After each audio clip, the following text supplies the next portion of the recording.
Okay, continuing behind the scenes information associated with the Mind Robber. My mind! Hey, watch X-Men the animated series and take a shot every time one of the characters complains about their mind. Actually, don't do that. You'll get alcohol poisoning. I've probably suggested that before. I ought to retract that from the internet. That's unsafe.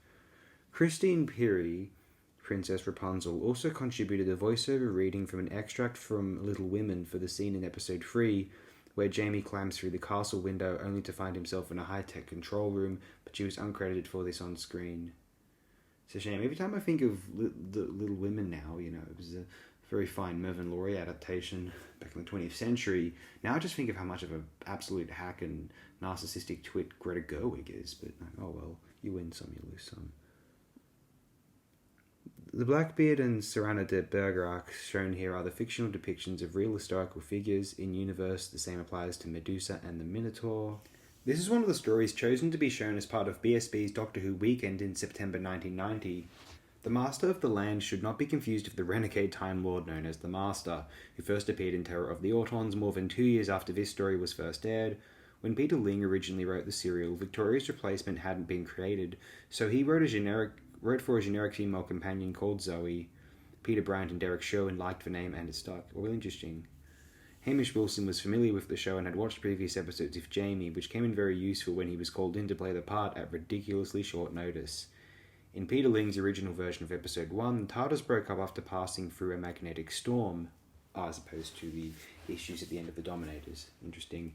The Master's foot soldiers were originally monstrous, faceless entities, and it was they who posed puzzles to the Doctor. Derek Sherwin suggested that these creatures should in fact look like life-size toy soldiers, but wanted to hold off their on-screen appearance until the end of the episode. Instead, he posited that children could ask the Doctor the riddles. Peter Ling wanted Zorro to appear, but copyright reasons prevented this. A quotation from Walter Delamar's 1912 poem, The Listeners, seems to have been excised due to similar concerns.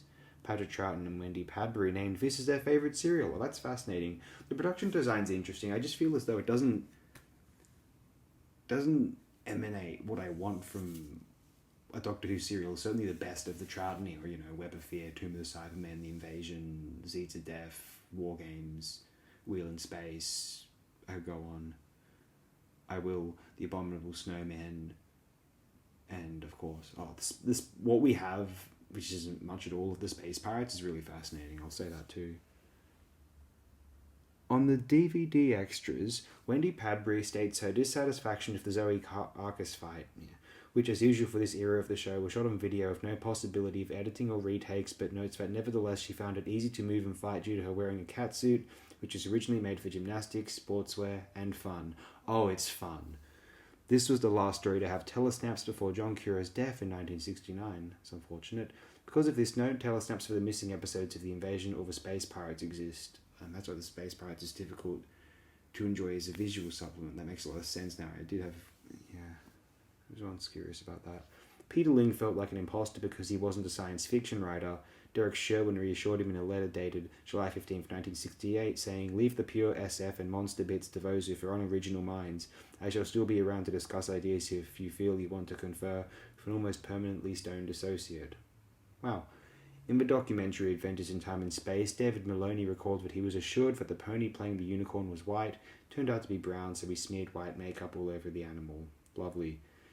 You got to be careful with that. That's how people die from that. That's how the tiger from the Beastmaster died, because they paint it black and you suffocate. People die from that. The actors in Goldfinger, there's a little hole in the back of their neck so they can still breathe.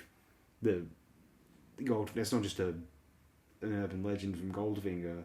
That's true. That does kill people, and the actress only survived because they had a hole, a circle in the back of her neck, which had not been painted. Anyway, Peter Ling was the co-creator of Crossroads. While on a train journey with Derek Sherwin and his assistant Terence Dix, Ling remarked that soap opera characters could be treated like real people by some fans. Derek Sherwin asked Peter Ling to include scenes of the Doctor, Jamie and Zoe coming under mental assault prior to the TARDIS malfunctioning. Peter Ling based The Master of the Land of Fiction on Charles Hamilton, the creator of Billy Bunter. Fraser Hines' cousin Ian Hines played one of the toy soldiers.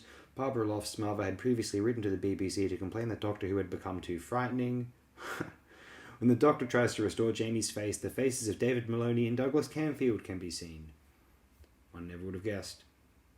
I think we'll conclude it here. Thanks again, everyone. We're out of information anyway, so we have to. See you next time.